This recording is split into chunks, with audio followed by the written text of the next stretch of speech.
Hell's Kitchen Season 22 Episode 14 Review. In my opinion, this episode was very surprising as I developed a newfound respect for all of these chefs. And over the course of the review, I'll share my thoughts on the highlights of the episode and I'll share my predictions for the finale. So without any further delay, let's jump right in. The challenge for this episode was the first ever Hell's Kitchen Grand Prix. And in this challenge, the chefs have to take a shopping cart, pick up a series of ingredients, all within a 2-minute period. It's not until the end of the 2 minutes that the chefs learn that the specific ingredients that they picked for themselves were actually meant for another chef, and that chef must use those ingredients to create a stunning dish. When the chefs finished their dishes, Carmen made a great dish, but Jonathan edged Carmen to win the challenge, and he did this while using all the ingredients that Carmen chose for her own dish. With Jonathan as the winner, he was allowed to take another chef with him for the reward, and he chose Ryan, which was a no-brainer. When it's time for dinner service, each chef gets a chance to run the pass. Carmen is the first chef to run the pass, and I know over the past several weeks, I've been giving Carmen a hard time due to her lack of leadership skills.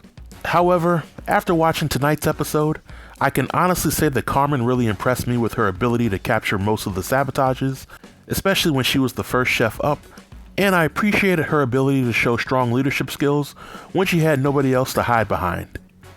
As impressed as I was with Carmen, I think that Ryan really stole the show for tonight.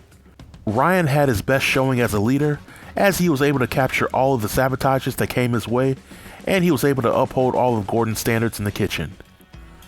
Jonathan was next up, and in my opinion, Jonathan just did a decent job as a leader. He caught most of the sabotages, but he didn't seem as confident of a leader as Ryan was. And lastly, Sammy had her shot to run the pass, and like Jonathan, she catches most of the sabotages, and she battles with Ryan for a bit as he undercooks his lobster.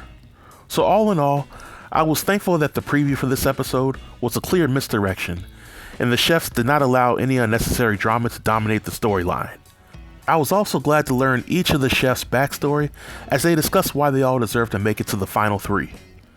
However, Gordon has the final say on which chefs make it to the final 3, and for the final 3, we have Ryan, Jonathan, and Sammy, which means Carmen gets the boot.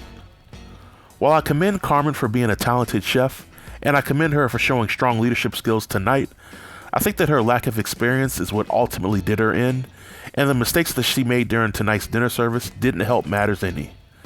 But as I said several times this season, I think it's clear that Jonathan and Sammy will face off in the finale. And if it isn't Jonathan and Sammy, then I think that it'll be Jonathan and Ryan, but we shall see. And this marks the end of my review. I know that this is a short review, but I would like to know what you all thought about tonight's episode. Did Carmen deserve to go home? And if not, which chef should have taken her place? Feel free to leave all comments below in the comment section, and I'll be sure to reply to everybody. Until next time, stay tuned and stay safe. Peace.